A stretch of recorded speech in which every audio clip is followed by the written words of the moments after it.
सन 2010 की शुरुआत में अमेरिका के पिट्सबर्ग के ब्राउनविले रोड पर मौजूद 3406 नाम के एक घर के बाहर जो धरती के नीचे जो चीजें होती हैं उन चीजों को जो स्कैन करते हैं अपने रडार से, उनकी टीम पहुंची और वहां उस घर के बाहर एक ओक का पेड़ मौजूद था और उनको इस पेड़ के चारों तरफ ही स्कैन करना था। जी हां, उनको ये ऑर्डर दिए गए थे कि इस पेड़ के चारों तरफ कुछ भी अगर तुमको मिले तो तुरंत यहां सरकार को बताओ। उन्होंने तुरंत अपनी मशीन सेटअप करी और यहां आसपास स्कैनिंग स्टार्ट करी। स्कैनिंग करते करते उनको यहां पेड़ के नीचे तकरीबन 11 फुट लंबा और 4 फुट चौड़ा इस इलाके में उनको वहां कुछ चीजें लेटी हुई दिखाई दी। वो बिल्कुल यहाँ सीधे तौर पर लेटी हुई थी और उनकी संख्या कुल टोटल 4 थी। जी हाँ, उसे देखते ही वो लोग तुरंत समझ गए कि जमीन के तकरीबन 4 से 5 फीट अंदर कई इंसानों को बहुत सालों पहले मारकर दफनाया गया था। और जब इसकी जानकारी उन्होंने इस घर के मालिक को दी तो उनको कोई ज्यादा हैरानी नहीं हुई। क्योंकि वो इसे बहुत लंबे टाइम से झेलते आ रहे थे। जी हाँ, आज मैं आपको बताने वाला हूँ एक ऐसे हॉरर हाउस की कहानी जिसे जानने के बाद आपको अपने घर पर ही विश्वास नहीं रहेगा। जी हाँ, सब कुछ बताऊंगा आपको इसके बारे में, लेकिन उससे पहले मेरा नाम है विकी और आप देख रहे हैं मिस्टीरियस दुनिया का एक और बहुत ही कमाल का एपिसोड। आप प्लीज इस वीडियो को एक लाइक कर दें और कमेंट्स में पिक में लिख दें ताकि कल की वीडियो में मैं आपको शाउट आउट दे दूं। इस घर का जो मालिक था उसने यहाँ अपना पूरा जोर लगाया पिछले 20 सालों में। उसने यहाँ देश के चर्चों का कोई भी फादर नहीं छोड़ा जिसको अपने घर में बुलाकर अपने घर को पवित्र ना करवाया हो। उसने अपने आस पड़ोस के बड़े बूढ़ों को नहीं छोड़ा जिनको इस चीज का ज्ञान था, उनको यहाँ अपने पास बुलाया हो। लेकिन 20 सालों तक, सोचने वाली बात है, 20 सालों तक यहाँ उसका घर और उसका परिवार जिस आतंक में जिया है वो सिर्फ वही समझ सकते हैं। एक टाइम इस परिवार के साथ वो आ चुका था जब इनको ना सिर्फ अपने जान का डर सता रहा था बल्कि इनको लग रहा था कि हम मर जाएं हमें कोई दिक्कत नहीं है, लेकिन हमारी आत्माएं यहीं भटकती रहेंगी, इस घर से बाहर जा ही नहीं पाएंगी। वो बॉब क्रैमनर नाम का ये आदमी जिसकी उम्र उस टाइम पर 32 साल की थी और ये हाल ही में अमेरिका की आर्मी से रिटायर हुआ था। इसके कुल टोटल 4 बच्चे थे और चारों ही 4 साल की उम्र से कम थे। इसकी पत्नी का नाम लीजा और ये 6 के 6 लोग वहां रहा करते थे जहां जहां बॉब क्रैमनर की आर्मी में रहते हुए पोस्टिंग हो रही थी। अब आर्मी क्योंकि छूट चुकी थी तो इन्होंने वापस अपने होम टाउन पिट्सबर्ग आने का सोचा। तो ये बॉब क्रैमनर वापस वहीं आकर रहने लगे जहां पर इन्होंने अपना पूरा बचपन बिताया था। लेकिन यहाँ दिक्कत ये थी कि वो घर बहुत छोटा था और स्टार्टिंग से ही यहाँ बॉब क्रैमनर का एक सपना रहा था कि उसके पास खुद का एक बहुत बड़ा घर हो, आलीशान घर हो जिसके अंदर वो आराम से रहे, अपने काम धंधे पर जाए और वापस आकर अपने उसी बंगले जैसे घर के अंदर रहने लगे। सभी का ये सपना होता है, आपका भी जरूर होगा। और तभी यहाँ उसे पता चला कि उसी के मोहल्ले में 3406 नंबर वाला घर बिकाऊ है। अब उसको यहाँ अपने ही मोहल्ले में एक बढ़िया आलीशान घर मिल रहा था तो वो तुरंत अपना तामझाम उठाकर 3406 के मालिकों के पास पहुंच गया और वहां जाकर कहने लगा कि हाँ जी ये घर मुझे चाहिए है, क्योंकि वो घर दिखने में ही नहीं बल्कि सच में बहुत शानदार था। जी हाँ, 14 कमरे इस घर में बने हुए थे, 3 अलग अलग लिविंग रूम थे, अलग अलग सभी के बाथरूम वगैरह थे, बहुत ही बढ़िया बना हुआ था घर। इसके बाहर गार्डन भी था, सब कुछ यहाँ परफेक्ट था। और जैसे ही यहाँ क्रैमनर ने मालिकों से बात करी कि ये घर आप मुझे दे दीजिए, मुझे इसकी बहुत जरूरत है, मेरा स्टार्टिंग से सपना रहा है।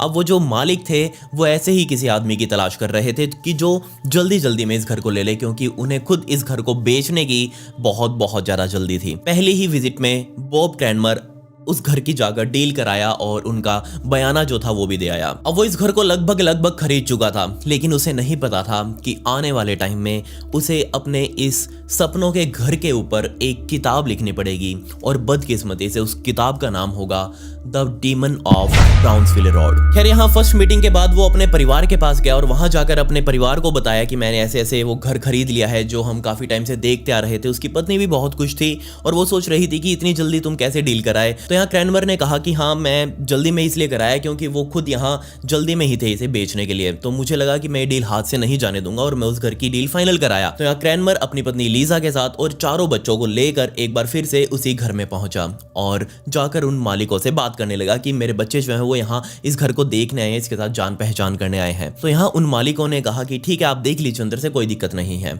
अब यहाँ क्रैमनर और लीजा तो एक साथ ही उस मालिक के साथ खड़े हुए थे जबकि 4 बच्चे यहाँ इधर उधर घर में खेल रहे थे। कोई भी दूर नहीं गया, सिर्फ एक को छोड़कर। दूसरे नंबर का जो लड़का था यहाँ क्रैमनर का, उसका नाम बॉबी था और वो बॉबी एक ही दम से यहाँ अपने माता पिता की नजरों से गायब हो गया। सिर्फ उसके रोने की आवाजें आ रही थी।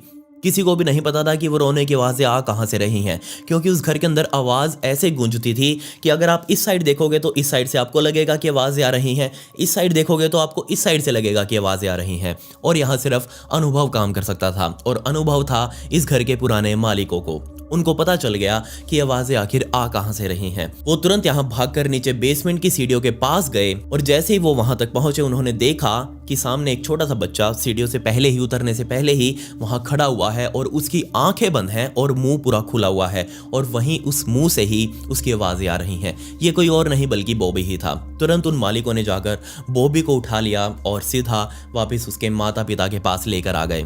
माता पिता के पास लेकर आने के बाद उनको भी आखिर पता नहीं चला कि ये बॉबी एकदम से क्यों रोने लग गया, क्योंकि आज तक वो पुराने घर में रहते हुए कभी रोया ही नहीं था, हमेशा हंसा खेलता रहता था। अगर वो आज इस घर में आया है तो पहली बार रोया है। क्यों रोया, इस चीज का पता उनको बहुत आगे पता लगने वाला था। उसकी आंखों से आंसू निकले जा रहे थे, वो चुप ही नहीं हो रहा था। तो यहाँ इस घर के मालिकों ने अपना घर बेचने के लिए इस परिवार को ये कह दिया कि हो सकता है ये बच्चे चारों नए यहाँ आए हों और ये इस घर को थोड़ा सा ओपरा ओपरा मान रहे हों, इनका मन ना लगा हो स्टार्टिंग में। कोई बात नहीं, जैसे जैसे रहेंगे आदत हो जाएगी, कोई बड़ी बात नहीं है। तो यहाँ ये बात क्रैनमर को सही लगी कि हाँ बच्चे हैं छोटे और उनको यहाँ अजीब सा फील हो रहा होगा, कोई बड़ी बात नहीं है। खैर जल्दी ये पूरा क्रैनमर परिवार इस घर के अंदर शिफ्ट हो गया और मजे से यहाँ रहने लगे। लेकिन ये मजा 4-5 दिनों में ही ठंडा पड़ गया। क्यों?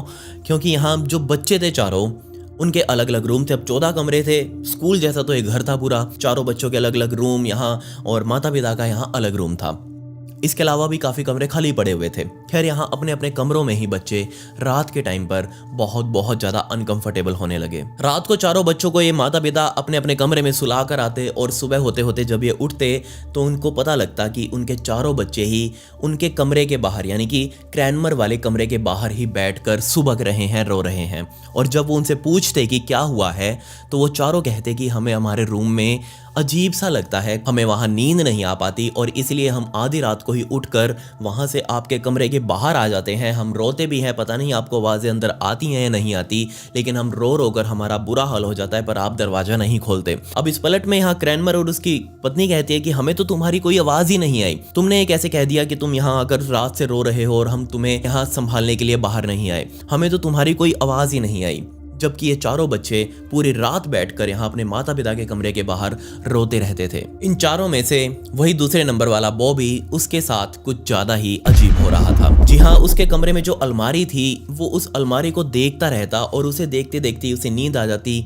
लेकिन यहाँ पता नहीं क्यों उसके कमरे की लाइट हमेशा ऑन ही रहती थी, बजाय वो कितनी ही उसको ऑफ कर ले वो हमेशा ऑन ही रहती थी। अपने बच्चे के इस बिहेव से क्रैनमर और उसकी पत्नी लीजा बहुत ज़्यादा परेशान हो गए और उन्होंने सोचा कि क्यों ना हम बॉबी का गद्दा अपने ही कमरे में लगा लें। तो उन्होंने वो गद्दा उठाया और अपने कमरे में लगा लिया। लेकिन 2-3 दिन बाद ही यहाँ बॉबी ने कहा कि नहीं, मुझे अपने कमरे में ही सोना है, कोई दिक्कत नहीं है। ओके, फिर पहुंचो। तो यहाँ बॉबी वापस अपना गद्दा उठाकर अपने कमरे में शिफ्ट हो गया। तकरीबन 1 साल बीत चुका था उनको यहाँ शिफ्ट हुए। अब इस 1 साल के अंदर बॉब क्रैनमर को भी लगने लगा था कि जरूर होना हो इस घर के अंदर कोई ना कोई शक्ति तो जरूर है, लेकिन वो हमेशा इस चीज को इग्नोर कर रहा था। वो हमेशा अपने परिवार को यही समझाता कि देखो हम आज तक बहुत छोटे से घर में रहते आए हैं, हमें नहीं पता कि बड़े बड़े घरों में लोग कैसे रहते हैं, वो कैसे खुद को कंफर्ट महसूस करवाते हैं, इसलिए हमें वो चीज सीखनी होगी। जस्ट ये हमारे मन का वहम है कि इस घर के अंदर कुछ अजीब सा है, जस्ट अपने आप को कंफर्टेबल फील करवाओ और आराम से इतने बड़े घर का मजा लो। लेकिन इस चीज की दिक्कत क्रैनमर ने अपनी माँ के साथ डिस्कस करी और समझाया कि ऐसे ऐसे हमें यहाँ अजीब सा होता है। तो यहाँ उसकी माँ ने सलाह दी क्रैनमर को कि तुम एक काम करो, अपने बढ़िया से बढ़िया फादर को यहाँ, किसी चर्च के फादर को यहाँ बुलाओ और अपने घर को पवित्र करवा लो, वो यहाँ हवन पूजन करके जाएगा और तुम्हारे घर पवित्र हो जाएगा। क्रैनमर को ये बात अच्छी लगी, वो सीधा यहाँ अपने पास ही के चर्च में गया और वहाँ फादर विक्टर को अपने घर आने का न्योता दिया और कहा कि हमने ऐसे ऐसे नया घर लिया है और हमें वहाँ अजीब सा महसूस हो रहा है, आप प्लीज़ यहाँ आ जाइए और हमारा घर पवित्र कर दीजिए। फादर क्रैनमर घर में आए। उन्होंने घर के अंदर घुसते ही यहाँ क्रैनमर को कह दिया कि हो ना हो ये घर नॉर्मल नहीं है, इस घर के अंदर कुछ है जो तुम अभी देख नहीं पा रहे हो और आने वाले टाइम के अंदर तुम्हें वो चीज़ बहुत भारी पड़ने वाली है। ये चीज़ सुनते ही क्रैनमर बहुत ज़्यादा हैरान हो गया। उसने कहा फादर विक्टर को कि आप प्लीज़ हमारे घर को वो पवित्र कर दीजिए जिससे आप करते हैं। तो यहाँ फादर विक्टर ने अपना काम स्टार्ट किया। वो पहले तो यहाँ सभी लिविंग रूम में गया और वहाँ जाकर वो जो छिड़कते हैं वो सब कुछ छिड़क के आया और फिर बाद में वो एक एक रूम के अंदर जाने लगा। सभी के कमरों में गया, सभी ने करवा लिया, लेकिन एक्सेप्ट बॉबी। बॉबी उस टाइम पर अपने कमरे में ही था और जैसे ही वो फादर बॉबी के कमरे के अंदर जाने के लिए वो गेट खोला उसने और बॉबी तुरंत वहाँ से उठकर आया और सभी को बाहर जाने के लिए कहने लगा। उसके माता पिता ने समझाया कि ये फादर विक्टर हैं और हमारे घर को शुद्ध करने आए हैं, लेकिन यहाँ बॉबी नहीं माना। उसने अपने कमरे में किसी को नहीं आने दिया। तो यहाँ फादर विक्टर ने कहा कि कोई बात नहीं, बच्चा है, थोड़ा डरा हुआ है, मुझे देखकर हो सकता है डरा हुआ हो। लेकिन यहाँ उसके माता पिता ने समझाया कि नहीं, आपसे नहीं, ये तो उसी शक्ति से डरा हुआ है जो यहाँ इसे परेशान करती है। तो फादर विक्टर ने कहा कि कोई बात नहीं, मैं इसका कमरा बाहर से ही शुद्ध कर देता हूँ। तो यहाँ उन्होंने बाहर खड़े खड़े ही अंदर कुछ वो फेंका और जस्ट वहाँ से निकल गए। लेकिन ये शुद्धिकरण सही नहीं था, बल्कि इसके परिणाम उल्टे ही इस परिवार के ऊपर पड़ने वाले थे। क्यों?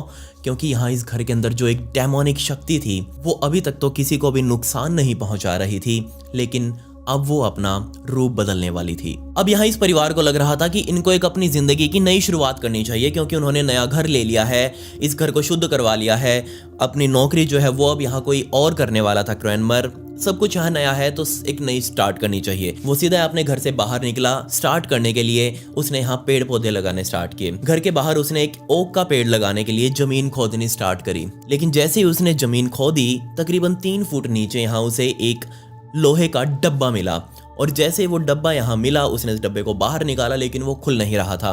तो उसने सोचा कि क्यों ना इस घर के मालिक से ही हम फ़ोन करके पूछें कि डब्बा आखिर है क्या चीज़ और यहाँ घर के बाहर क्यों दबा हुआ है और इसके अंदर क्या है। तो यहाँ उसने फ़ोन किया तुरंत उस लेडी को जिसने ये घर बेचा था क्रैनमर को, और उस लेडी ने तुरंत यहाँ कहा कि जहाँ से तुमने ये डब्बा निकाला है इसे तुरंत वहीं रख दो, वरना बहुत दिक्कत हो जाएगी। क्यों रख दो? इस डब्बे के अंदर क्या है? उस महिला ने बताया ही नहीं, जस्ट कहा कि इस डब्बे को तुरंत वहीं रख दो जहां से तुमने निकाला है और वापस मिट्टी दाब दो। क्रैनमर ने वही किया, डब्बे को वहीं रखा, मिट्टी ऊपर से वापस डाल दी और उसके बराबर में ही थोड़ी और मिट्टी खोदी। मिट्टी खोदने के बाद वहां एक ओक का पेड़ लगाया और वापस मिट्टी ढक दी। अब वो ओक का पेड़ धीरे धीरे बड़ा होने वाला था और इस पेड़ को लगाने के बाद से ही यहाँ इस घर के अंदर घटनाएं स्टार्ट हुई। जी हाँ, इनका जो फर्स्ट फ्लोर पर जाने के लिए जो इन्होंने सीढ़ियां बना रखी थी इस घर के अंदर, उन सीढ़ियों के नीचे एक बहुत बड़ी अलमारी सी रखी हुई थी पुराने जमाने की। और वो अलमारी आपको पता ही है पुराने जमाने में बहुत भारी भारी होती थी, लकड़ी की बनी होती थी, अंदर उनका अच्छा वुड वर्क किया जाता था। और ऐसी एक अलमारी इस सीढ़ियों के नीचे रखी हुई थी और वो अलमारी अब डेली सुबह जब वो उठते और यहाँ लिविंग रूम में आते और देखते उस अलमारी को, तो वो अलमारी अपने आप टेढ़ी हो जाती थी। मतलब कि उसका जो फ्रंट हिस्सा था वो पीछे की तरफ चला जाता था और उसकी जो बैक थी वो आगे की तरफ आ जाती थी, घूम जाती थी अपने आप। अब ये काम क्रैनमर सबसे पूछता कि किसने किया है। 4 बच्चों का तो सवाल ही नहीं है, वो तो बेचारे छोटे छोटे हैं और इतनी बड़ी अलमारी को वो हिला भी दें मतलब ही नहीं है। दूसरा लीजा से पूछता कि क्या तुमने किया है, वो भी कहती कि मैं कैसे कर सकती हूँ, मैं तो रात को तुम्हारे साथ थी।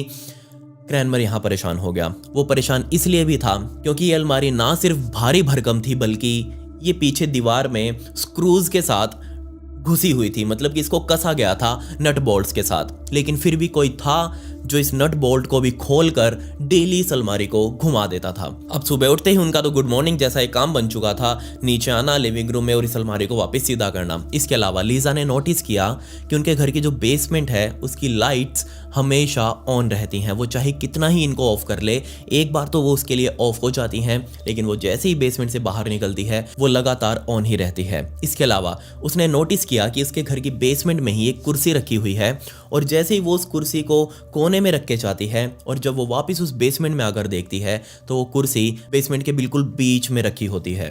ये सब क्या था? कौन यहाँ लाइट्स ऑन कर रहा था और कौन इस कुर्सी के साथ छेड़छाड़ कर रहा था, ये आगे पता लगने वाला है। सन 1991 का समय आ गया और ये वो टाइम था जब यहाँ क्रैनमर ने अपने लोकल पॉलिटिक्स को ज्वाइन कर लिया था और वो इस पॉलिटिक्स के लिए ही घर से ज़्यादा टाइम बाहर रहता था। अब बाहर रहने की वजह से घर में लीजा और 4 बच्चे अकेले ही थे। 4 बच्चे भी कई बार घर से बाहर चले जाते थे और लीजा भी यहाँ कई बार अपनी दोस्तों के साथ बाहर घूमने फिरने चली जाती थी और घर बंद। और जैसे ही यहाँ आकर देखते परिवार घर का गेट दरवाजा खोलता मेन, तो वहाँ उनको इस घर के मेन लिविंग हॉल में ही एक अजीब सा धुआं दिखता और वो धुआं एकदम से छट भी जाता था। जैसे वो गेट खोलते 1-2 सेकंड के लिए वो धुआं दिखा और एकदम से गायब हो गया। उन्होंने इस चीज़ को ज़्यादा नोटिस भी नहीं किया। लेकिन रात को जब क्रैनमर आता तो क्रैनमर के आगे चारों बच्चे बैठकर रोते कि उनके जो कमरे ऊपर हैं और उसका जो हॉलवे है, बाहर का बरामदा है, उसके अंदर उनको एक परछाई दिखती है और वो परछाई उनकी नहीं होती क्योंकि लाइट सामने जल रही है। उनकी परछाई पीछे बननी चाहिए, जबकि लाइट के बिल्कुल नीचे एक परछाई है जो उन्हें दिखती है और वो इधर उधर डोलती है। ये चीज़ सुनते ही क्रैनमर भी परेशान कि मैं पॉलिटिक्स करूं या इस भूत को भगाऊं, उसे समझ नहीं आ रहा था। अब इस इंसिडेंट के बाद से ही यहाँ क्रैनमर बहुत लेट तक घर आने लगा। उसे लगा कि घर जाऊंगा लड़ाइयाँ होगी। क्यों?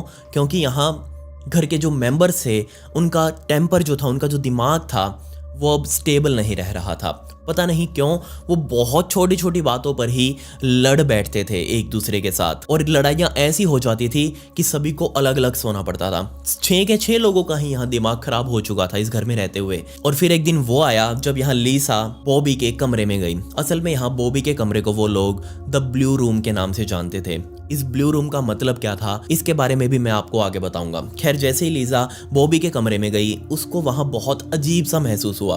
वो अंदर जाते ही यहाँ नीचे गिर गई, जबकि बॉबी साइड में ही बेड पर लेटा हुआ था। नीचे गिरते ही यहाँ बॉबी ने शोर मचाना स्टार्ट किया और बाद में यहाँ लीजा को उठाकर हॉस्पिटल भर्ती करवाया गया। हॉस्पिटल में उसे 2 हफ्ते गुजारने पड़े और जब उसे पूछा गया कि आखिर क्या हुआ है तुम्हारे साथ, तुम ऐसे गिर कैसे गई वहां एकदम से, तो यहाँ लीजा को कुछ पता ही नहीं था कि उसके साथ आखिर हुआ क्या है। और उसको तो ये भी नहीं पता कि वो 2 हफ्ते हॉस्पिटल में बिता कर आई है। अब यहाँ पूरे परिवार को समझ आ चुका था कि इस घर में जो ये चीजें हो रही हैं, ये जो अजीब अजीब घटनाएं उनके साथ उनकी जिंदगी में घट रही हैं, इन सब के पीछे एक ही कारण है और वो है बॉबी का ब्लू रूम। अब इस ब्लू रूम की ही कहानी को उन्हें पता लगाना था कि आखिर इस कमरे के पीछे कहानी क्या है। इस घर में शिफ्ट हुए इन लोगों को तकरीबन 7 साल हो चुके थे और यहाँ बॉबी की भी अब उम्र थोड़ी बड़ी हो चुकी थी। वो इस घर में अपने इस कमरे में पिछले 7 सालों से रह रहा था। उसकी मेंटल जो हेल्थ थी वो बहुत ज़्यादा गिर चुकी थी। उसे समझ नहीं आता कि वो अपनी ज़िंदगी के साथ कर क्या रहा है। ना उसका स्कूल में मन लगता, ना ही वो अपने परिवार के साथ अच्छे से रह पा रहा था। और फिर एक दिन ऐसा आया जब यहाँ बॉबी घर में अपने कमरे में मौजूद था। वो ना सिर्फ कमरे में अकेला था बल्कि पूरे घर में ही अकेला था। इसका पिता क्रैनमर अपने पॉलिटिक्स के काम की वजह से गया हुआ था। बाकी के तीनों भाई बहन अपने स्कूल गए हुए थे और यहाँ माँ लीजा मार्केट में सामान लेने गई हुई थी। बॉबी घर पर अकेला। और तब यहाँ उसने नोटिस किया कि इसके कमरे का दरवाजा अपने आप खुला है और यहाँ बाहर हॉलवे से ही नीले रंग की लाइटें अंदर आने लगी हैं। ये लाइटें अंदर कैसे आ सकती थी? तो मैं आपको यहाँ बता दूं कि उसने बताया ऐसा लग रहा था जैसे नीले रंग के जुगनू, काफी सारे जुगनू आपस में लाइन बनाकर अंदर की तरफ आ रहे हैं और जैसे ही वो अंदर की तरफ आए उन्होंने एक बच्चे की शेप को धारण कर लिया। वो बच्चा उसे उसकी उम्र का ही लग रहा था और ऐसा प्रतीत हो रहा था जैसे वो खुद को ही यहाँ अंदर देख रहा हो उन लाइटों में। अब एक एंटिटी उसके सामने बनकर यहाँ तैयार थी और दूसरी भी यहाँ धीरे धीरे अंदर आई और अब की बार लाइट्स नहीं, सिर्फ और सिर्फ स्मोक आया। और जैसे ही वो स्मोक अंदर आया उसने भी यहाँ पहुंचकर एक एंटिटी का ही रूप धारण कर लिया। और जैसे ये एंटिटी यहाँ पर बनी, ये दोनों चीजें अब यहाँ बेचारे 10-11 साल के बच्चे बॉबी के सामने खड़ी थी। अब ये चीज़ देखते ही वो बहुत ज़्यादा हैरान हो गया। उसने चिल्लियाँ मारनी स्टार्ट कर दी और जैसे ही उस चिल्लियाँ मारते मारते कमरे से बाहर गया, घर से बाहर बैठ गया, जाके अपनी माँ का वेट करने लगा। उसकी माँ आई यहाँ पर और माँ को बताया उसने कि ऐसे ऐसे उसके कमरे में ये सब हुआ है। उसकी माँ उसके साथ कमरे में गई लेकिन उस टाइम पर कमरे में कोई मौजूद नहीं था। यहाँ उसकी माँ और सभी पूरे परिवार को लगा कि हो सकता है बॉबी को कोई बुरा सपना आया हो। ऐसा कुछ नहीं हो सकता, ऐसे लाइटें उड़ के थोड़ी ना यहाँ पहुँचेंगी और एकदम से किसी बच्चे का रूप धारण कर लेंगी। किसी ने उसकी बात पर विश्वास नहीं किया और ये इस परिवार की बहुत बड़ी गलती थी। क्यों? क्योंकि ये जो एंटिटीज थी अब यही इस पूरे परिवार को नुकसान पहुंचाने वाली थी। जब भी ये डेली सुबह उठते तो इनको अपने शरीर पर बहुत सारे चोटों के निशान दिखते। जी हाँ, इतने चोटों के निशान कि कभी कभी तो इनको अपने वो निशान हाथ पैरों से छुपाने के लिए फुल बाजू की शर्ट्स, टी शर्ट्स यहाँ गर्मियों में डालनी पड़ रही थी। दूसरा, यहाँ उनको कमर और पेट पर गड्ढे बने हुए दिखते और ऐसा लग रहा था जैसे गड्ढे बहुत पुराने हो, जबकि उन्होंने अपने वो शरीर पर वो गड्ढे पहले कभी नहीं देखे थे। जैसे ही यहाँ क्रैनमर को अपने परिवार के साथ ये सब होते हुए दिखा, वो बहुत ज़्यादा डर गया और उसने यहाँ इस घर के पीछे का कारण जानना चाहा कि आखिर ये घर पहले था क्या और क्यों ये चीज़ें हमारे साथ हो रही हैं। डॉक्टर के पास हम जाते हैं, हम हमारी चोट दिखाते हैं, वो हमें पागल समझने लगते हैं, हमारे मुंह पर हंसते हैं कि क्या तुम भी ये ऐसी ऐसी बातें कर रहे हो कि हमको ये भूत ने काटा है। ऐसा कुछ नहीं होता, ये तो ऐसा लग रहा है जैसे कुत्ते के काटने के निशान हैं और बहुत टाइम पहले काटा हो और तुम अभी हमारे पास आए हो। क्रैनमर परिवार डॉक्टर्स के आगे रो रहा था कि नहीं, ये कुत्ते के काटने के निशान नहीं है, ये कल तक नहीं थे, आज आ गए हैं और आप कह रहे हो कि ये किसी कुत्ते के काटने के निशान है, जबकि हमारे घर में तो कोई कुत्ता है ही नहीं। जिसके बाद यहाँ क्रैनमर ने सोचा कि वो बस अब बहुत हो गया, इस घर की असल सच्चाई का पता लगाएगा कि ये घर असल में था क्या और यहाँ क्या दिक्कतें असल में आ रही हैं। सन 2004 का टाइम आ गया जब यहाँ इस परिवार को इन चीज़ों की आदत ही हो चुकी थी। लगभग पिछले इतने लंबे टाइम से वो 1 दशक से भी ज़्यादा इन चीज़ों से परेशान थे और अब वो लगभग इसकी आदतीन हो चुके थे। रोज़ यहाँ उनको घर के कहीं से स्मोक आता हुआ दिखता, स्मेल आ रही थी उनको अजीब अजीब। ऐसा लग रहा था घर के अंदर बैठकर कोई बहुत सारी माचिसें जला रहा हो, जबकि वो घर में माचिस का इस्तेमाल तक नहीं करते थे। वही अजीब अजीब चीज़ें दिखती। सारे बच्चों को यहाँ डोरवेज पर, हॉलवेज पर, उनके कमरों में एंटिटीज दिख रही थी और उनको वो बहुत ज़्यादा डरा भी रही थी। लेकिन एक बात ये भी थी कि वो अब इसके आदतीन हो चुके थे। लेकिन यहाँ क्रैनमर ने सोचा कि नहीं, वो ऐसे नहीं जाने देगा, वो इस चीज़ का असल पता लगाएगा। उसने यहाँ अपने स्टेट के सबसे बड़े बड़े चर्चिज के 2 सबसे बड़े फादर्स को बुलाया। अब ये एक एक करके दोनों तो आने वाले थे, लेकिन इन दोनों को ही एक्सपीरियंस नहीं था कि एक्सॉर्सिज्म कैसे करते हैं।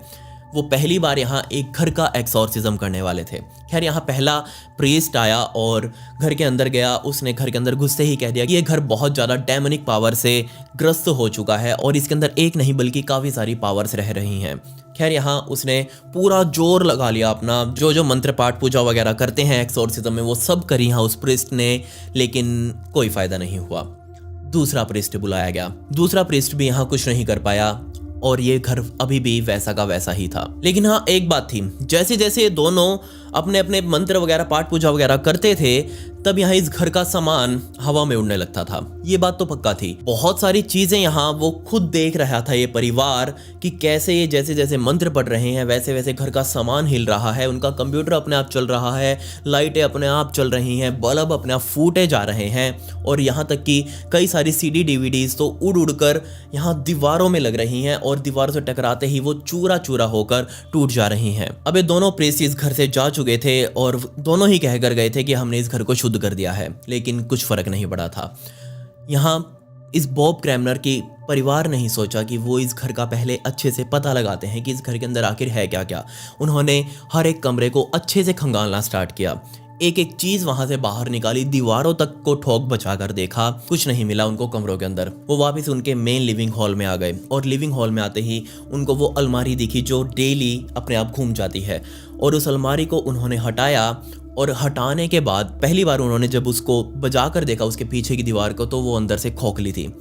ये चीज़ देखते ही वो भी हैरान कि आखिर यहाँ क्या हो सकता है। उन्होंने तुरंत उस दीवार को तोड़ा, अंदर जाने का कोई भी रास्ता नहीं था। अब आप पहले ये चीज़ नोटिस कर लीजिए कि वो जो खोखली दीवार थी उसके चारों तरफ से दीवारें ही बनी हुई थी। बेशक बीच में वो जगह थी, L शेप की जगह वो बनी हुई थी, लेकिन अंदर जाने का कोई भी रास्ता नहीं था। तो फिर यहाँ उस खोखली दीवार के अंदर बॉबी के खिलौने, लेगो टॉयज वगैरह कैसे पहुंचे उस खोखली जगह पर, ये आज तक पता नहीं चल पाया कि बॉबी के वो खिलौने कैसे उस जगह पर पहुंचे, क्योंकि अंदर जाने के सारे रास्ते तो बंद थे। खैर जैसे ही उन्होंने उस जगह को तोड़ा और अंदर से उनको काफी सारी चीजें मिली। यहाँ कुछ फोटोज थी जिन्हें देखकर बॉब क्रैनमर के परिवार के होश उड़ गए। जैसे ही उन्होंने इस फोटोज को देखना स्टार्ट किया, इस घर की वो पुरानी फोटोज थी, चारों तरफ की थी, इस घर के पीछे बैकयार्ड की भी थी, लेकिन पता नहीं क्यों इस घर को पहले एक हॉस्पिटल में तब्दील किया जा चुका था। अब ये हॉस्पिटल था या घर था, इनको अब आगे पता लगने वाला था। खैर जैसे इस परिवार ने इस जगह की खोज करी थी अपने घर के अंदर एक सीक्रेट जगह की, इसके बाद से ही यहाँ घर की दीवारों से ही खून बहने लगा। वो खून असली नहीं था, सिर्फ लाल रंग का लिक्विड था, लेकिन वो दीवारों के अंदर से कैसे आ रहा था। इतना ही नहीं, घर की कुछ दीवारें तो 20 फुट ऊंची थी। अब 20 फुट ऊंचा ना ही तो क्रैनमर चढ़ा, ना ही उसके कोई बच्चे चढ़े, और लीजा का तो सवाल ही नहीं है। तो यहाँ कौन चढ़कर 20 फुट ऊंचे उन छींटों को फेंक कर आएगा। और एक खून जैसी चीज अब डेली की हो चुकी थी। वो चीज डेली यहाँ इस परिवार को मिल रही थी और ये चीज देखकर ये परिवार बहुत बहुत ज्यादा परेशान था। यहाँ एक बार फिर से बॉब क्रैनमर ने एक फादर को कांटेक्ट किया और उनका नाम था फादर रॉन। अब उनसे यहाँ क्रैनमर ने रिक्वेस्ट करी कि आप प्लीज़ हमारे घर को आकर देखिए एक बार कि यहाँ कुछ ज़रूर अजीब है। तो यहाँ उन्होंने कहा कि देखो, मैं एक काम करता नहीं हूँ, लेकिन मैं तुम्हें एक औरत से मिलवा सकता हूँ। मिलवा तो नहीं सकता, बस उससे तुम्हारी बात करवा सकता हूँ। वो फ़ोन पर ही यहाँ तुम्हें सलाह दे देगी कि तुम्हें क्या करना है। उस औरत का नाम वेंटी था। वो वेंटी कोई और नहीं बल्कि इस ब्राउन विले की ही बहुत पुरानी जानकार थी। उनकी अच्छी खासी उम्र हो चुकी थी और वही थी जो एकमात्र इस घर के इतिहास के बारे में जानती थी। और उन्होंने ही यहाँ फोन पर क्रैनमर को कुछ आदेश देने स्टार्ट किए। उन्होंने कहा कि तुम हर एक कमरे में जाओ और अपने हाथों में नमक ले लेकर थोड़ा थोड़ा नमक यहाँ हर एक कमरे में डाल के आओ, और याद रखना कि तुमने कमरे में किस जगह पर नमक डाला है, क्योंकि थोड़ी देर में जाकर तुम्हें वो चेक भी करना है। और ये नमक रखते टाइम तुम्हें चिल्लाना है कि तुम जहां से भी आए हो वहीं चले जाओ, हमारे घर को छोड़ दो, हमारी फैमिली को छोड़ दो। ये चीजें तुम्हें चिल्लानी है। अब क्रैनमर ने वैसा ही किया। उसने सारे कमरे में रखा नमक और वापस जाकर बाद में देखा कि वो नमक वहां से गायब हो चुका था। उसने ये बात वेंटी को बताई कि ऐसे ऐसे नमक गायब हो चुका है। वेंटी ने कहा, मुझे पता ही था, अगर नमक गायब हुआ है तो जरूर यहाँ वो डेमोनिक पावर जो है वो उस नमक को ले गई है। और यहाँ ये नमक मैंने इसलिए रखवाया था क्योंकि अगर वो नमक उठाती है तो ऑब्वियसली वो यहाँ सिर्फ और सिर्फ बच्चों के ऊपर हमला करने के लिए आई है। वो मेनली यहाँ टारगेट बनाएगी सिर्फ और सिर्फ बच्चों को। अब ये बात सुनते ही क्रैनमर को और ज्यादा टेंशन होने लगी अपने ही फैमिली की। उसने यहाँ पूछा उस लेडी वेंटी से कि असल में यहाँ ये घर ऐसा क्यों है। इसके बाद जो यहाँ वेंटी ने कहानी बताई, यकीन मानिए बहुत बहुत दिल दहला देने वाली थी।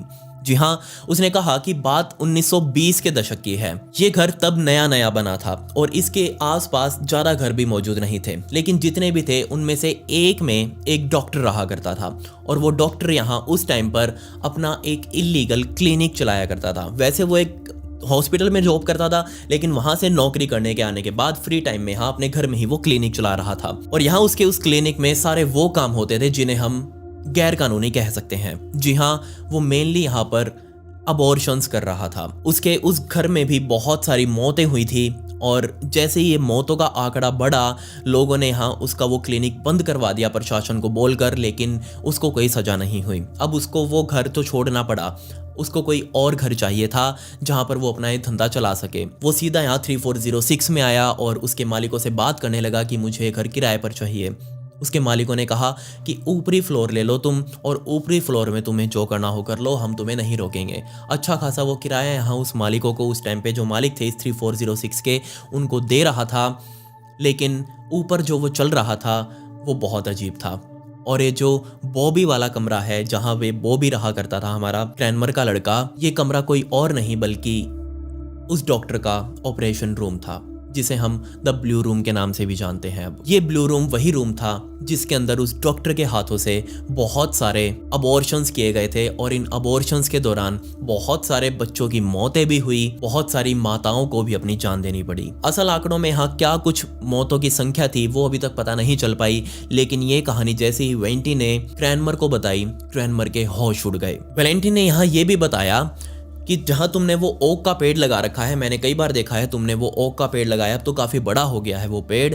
उस पेड़ के बराबर में ही यहाँ पर एक महिला और उसके 3 बच्चों को इस हॉस्पिटल के अंदर मारा गया था। और मारने के बाद बिल्कुल उसी जगह पर जहां तुमने वो पेड़ लगा रखा है उसके बराबर में ही गड्ढा खोदकर उसके अंदर दफनाया गया था। ये बातें तब की हैं, आज ये बातें किसी को नहीं पता और मैं ये बातें तुम्हें बता रही हूँ क्योंकि तुम उस घर के मालिक हो, तुम्हें सब पता होना चाहिए, तुम्हारी फैमिली उसके अंदर रहती है। इसके बारे में बात करने के लिए यहाँ क्रैनमर ने इस घर के पुराने मालिकों को, जिससे यहाँ उसने घर लिया था, उनको फ़ोन किया और जैसे ये बताया कि ऐसे ऐसे कुछ हो रहा है और हमें तुमसे मिलना है, यहाँ उस कपल ने तुरंत फ़ोन काट दिया और गालियाँ दी यहाँ क्रैनमर को कि आज के बाद कभी फ़ोन मत करना। क्रैनमर ने किसी तरह ये भी पता लगा लिया कि सन 1941 में ये घर उस कपल ने खरीदा था जिससे उसने यहाँ ये घर खरीदा है। मतलब कि सन 1941 में यहाँ वो उस घर के मालिक बने थे। उससे पहले घर जिसके पास था वो तो मर चुका था, लेकिन उसकी बेटी यहाँ अभी भी जिंदा थी और उस बेटी का भी पता लगा लिया क्रैनमर ने और वो सीधा उसके पास गया, मिला और पूछने लगा कि ऐसा ऐसा कुछ हम इस घर में रह रहे हैं और हमारे साथ ये सब हो रहा है। तो यहाँ उस महिला ने भी कहा कि बिल्कुल, जब मैं यहाँ रहा करती थी इस घर में, हमारे साथ भी यही सब होता था और इसी से परेशान होकर तो हमने घर बेचा था और ज़रूर उन लोगों ने भी परेशान होकर इस घर को तुम्हें बेचा होगा, क्योंकि आज तक हमें इसका कोई सोल्यूशन नहीं मिल पाया है। सन 2006 का अंत आते आते यहाँ क्रैनमर ने कोर्ट में केस डाल दिया, किसी मालिक के ऊपर नहीं बल्कि यहाँ वो अपने घर को खोना नहीं चाहता था। इसीलिए यहाँ कोर्ट में उसने केस डाला कि स्टेट के, देश के सबसे बड़े यहाँ जो फादर हैं, जो घरों को अच्छे से शुद्ध कर सकते हैं, उन्हें यहाँ हमारे घर पर भेजा जाए और मेरे घर को ठीक किया जाए। 2007 की जनवरी में उनकी ये जो अर्जी थी वो पूरी हो गई और यहाँ एक ग्रुप को, जो कि फेमस वहाँ के एक्सोर्सिस्ट थे, उनको यहाँ तैयार किया गया और उस ग्रुप के लीडर थे एडम बलाई। एडम बलाई अपने ग्रुप को लेकर इस घर में पहुंचे और पहुंचते ही जैसे उन्होंने अपना मशीनें वगैरह सेट करी और काम करना स्टार्ट किया, वो समझ गए कि यहाँ कुछ बहुत अजीब हो रहा है। पहली बार में ही यहाँ एडम बलाई जैसे अपना काम कर रहे थे, कोई चीज़ थी जो यहाँ उनके माथे के ऊपर स्क्रैच करके गई और उनके माथे से ही यहाँ खून बहने लगा। ये चीज़ देखकर क्रैनमर का परिवार तो डर गया था, लेकिन एडम बलाई और उनकी टीम नहीं डरी। क्यों? क्योंकि उनको पता था कि ये चीजें इस तरह से हमला करती हैं। एडम बलाई ने उस टाइम पर कुछ नहीं कहा, लेकिन बाद में दिए गए एक इंटरव्यू में उन्होंने सब कुछ बताया कि उस घर के अंदर क्या क्या हुआ था।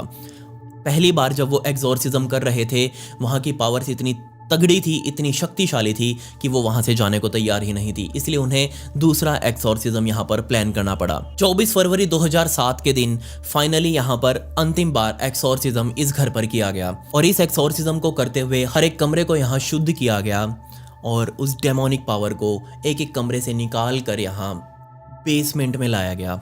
क्या आप इस बात पर विश्वास करेंगे कि वो डेमोनिक पावर वहाँ खड़े पूरे ग्रुप को और इस बॉब क्रैमर के परिवार को साफ तौर पर यहाँ बेसमेंट में दिख रही थी। और जैसे ही अंतिम बार बस इस बेसमेंट को शुद्ध करना था, उनके सामने वो पावर जो थी वो स्मोक सा था। मैं आपको समझा भी नहीं सकता कैसे। वो परछाई और स्मोक का एक अजीब कॉम्बिनेशन था जो कि कहीं पीछे से एकदम से यहाँ उनके सामने आकर खड़ा हो गया था और देखते ही देखते यहाँ उनके सामने वो स्मोक और परछाई का कॉम्बिनेशन धीरे धीरे धीरे धीरे नीचे ज़मीन में जाता गया और पिघल गया। ऐसा लग रहा था जैसे वो पिघल कर वहीं ख़त्म हो गया हो। ये चीज़ लिटरली एडम बलाई, उसके ग्रुप और यहाँ बॉब क्रैमर की पूरी फैमिली ने अपनी आंखों से देखी है। ये चीज़ मैं नहीं कह रहा, दुनिया भर के यहाँ आर्टिकल्स में लिखी हुई है। अपने साथ ये सब होने की वजह से बॉब क्रैमर ने इसके ऊपर किताब लिखी, the demon of Brownsville road. और इसके बाद से ही यहाँ उन्होंने कोर्ट में भी एक और पेटिशन लगाया कि यहाँ रडार सिस्टम जो स्कैन करते हैं, सरकारी जो स्कैनर्स होते हैं, उनको भेजो और यहाँ पता लगाओ कि बैकयार्ड में तो अभी कुछ नहीं बचा। खैर, उस अर्जी को पूरा होने में थोड़ा सा टाइम लगा और 2010 की स्टार्टिंग में यहाँ वो आए और उस ओक ट्री के साइड में उन्होंने स्कैनिंग करी और उनको पता चला कि इसके नीचे 4 कंकाल दबे हुए हैं। और फाइनली यहाँ सरकार द्वारा उस जगह को खोदा गया और उसके अंदर से 4 कंकालों को खोद कर बाहर निकाला गया और जस्ट वापस ले जाकर उन्हें कब्रिस्तान में कहीं दफना दिया। ये नहीं पता आज वो कहाँ दफनाए गए हैं और ये भी नहीं पता कि वो आखिर कंकाल थे किसके। ये सच्ची कहानी थी 3406 नाम के उस घर की, जो तकरीबन 17 सालों तक एक परिवार को इतना डराता रहा, इतनी चोट पहुंचाता रहा कि उनका वहाँ जीना हराम हो चुका था। सोच कर देखिए यहाँ इस घर के अंदर क्या हुआ था। ये कोई बनी बनाई घटना नहीं है। इसके प्रूफ जो आपको इंटरनेट पर मिलेंगे, मैंने सोर्स लिंक यहाँ डिस्क्रिप्शन में दे दिए हैं, अगर आप चाहें तो वहाँ जाकर जरूर चेक कर सकते हैं। साथ ही मैं आज एक हॉन्टेड रील इंस्टाग्राम पर भी डालने वाला हूँ, तो मेरी इंस्टाग्राम आईडी है, इसका लिंक आपको डिस्क्रिप्शन में भी मिल जाएगा, तो प्लीज़ आप मुझे वहाँ फॉलो जरूर कर लें। खैर, पिछली वीडियो का शाउट आउट स्पाई लव को and comment pick me to get a shout out in next video. मिलते हैं अगली वीडियो में। ये वीडियो देखने के लिए धन्यवाद।